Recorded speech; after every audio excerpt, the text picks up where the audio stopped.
ስግደት የለም፣ ጾም የለም፣ ቀኖና አይሰጥም፣ ንስሐ አይሰጥም። አሁን ማድረግ የሚቻለው ኑዛዜ ማድረግ መናዘዝ ለንስሐ አባት እንጂ ቀኖና ወይ እንደዚህ አይነት ነገሮች አይሰጥም። ለምንድን ነው? ባለ 50 የደስታ የፍስሐ የሐሴት ወቅት ነው። በእግዚአብሔር መንግስት እንዴት እንደምንኖር እያስብን ክርስቶስን በሐሴት በደስታ የምናመልክበት ጊዜ ነው። የደስታ ወቅት ነው። አሁን ባለ 50 እየጠባበቀን ነው አሁን እና ብዙ ሰው ለዛ ነው የሚሰንፈው። ማለት በጣም ጾም ስለነበረ ለ2 ወር አሁን ጾም ስለሌለ በጣም ብዙ ሰው በቃ ወደ ነበረው ህይወት እየተመለሰ ነው። አሁን እንግዲህ በክርስቶስ መንግስት ያለው ህይወት ነው የምናስበው። ለዛ ነው ጾም፣ ቀኖና፣ ንስሐ አይሰጥም፣ ስግደት አይሰጥም። እነዚህ ነገሮች በክርስቶስ መንግስት ውስጥ የለም እና ይሄ ማሰብ ነው ያለብን። እንግዲህ ባለ 50 እየተጠባበቀን ነው አሁን።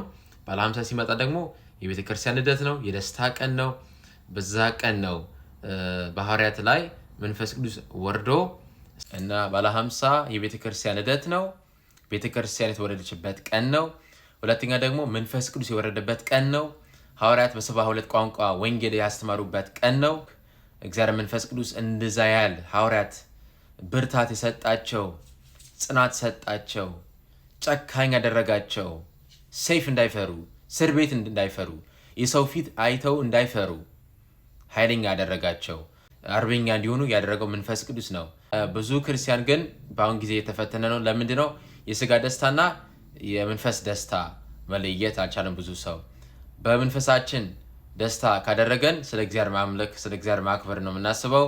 ከስጋችን ሐሴት ማድረግ፣ ደስተኛ መሆን የስጋ ደስታ ወደ ስጋ ምኞት፣ ወደ ኃጢአት እንድንሄድ ያደርጋል። ለዛ ነው ብዙ ሰው ወደ ነበረው ፈተና እየተመለሰ ነው። ወደ ኃጢአት ምኞትና የስጋ ምኞት እንዲመጣብን እንዲመለስብን እየሆነ ያለው ለዛ ነው። እንግዲህ ይሄ ማስተዋል ከቻለን ብዙ ነገሮች ማስተካከል እንችላለን። ወዳችኋለሁ። እግዚአብሔር አምላክ ሁላችን ጋር ይሁን። ጸጋው ያብዛላችሁ። አሜን።